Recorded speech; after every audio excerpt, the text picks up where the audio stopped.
अध्याय 3 भारत में राष्ट्रवाद। जैसा कि आप सुन चुके हैं, यूरोप में आधुनिक राष्ट्रवाद के साथ ही राष्ट्र राज्यों का भी उदय हुआ। इससे अपने बारे में लोगों को समझ बदलने लगी।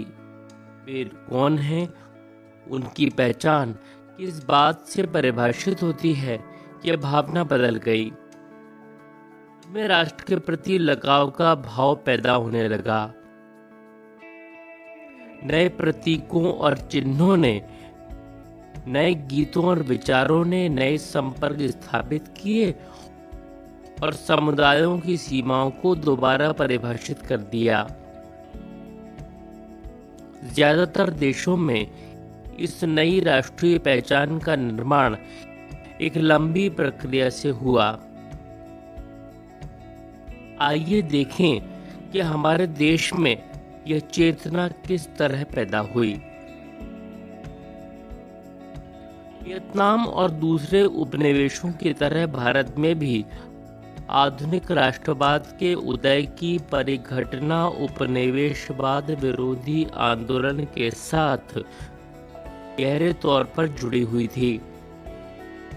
उपनिवेशिक शासकों के खिलाफ संघर्ष के दौरान लोग आपसी एकता को पहचानने लगे थे। पीड़न और दमन के साझा भाव ने विभिन्न समूहों को एक दूसरे से बांध लिया था,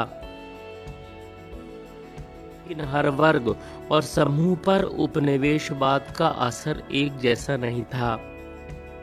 उनके अनुभव भी अलग थे और स्वतंत्रता के मायने भी भिन्न थे।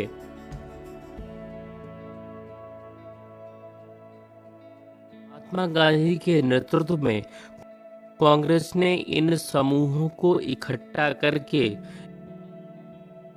एक विशाल आंदोलन खड़ा किया। तो इस एकता में टकराव के बिंदु भी निहित थे। पहले की एक और पुस्तक में भी आपने भारत में राष्ट्रवाद के उदय का अध्ययन किया था। वहां आपने 20वीं सदी के पहले दशक तक की कहानी सुनी थी।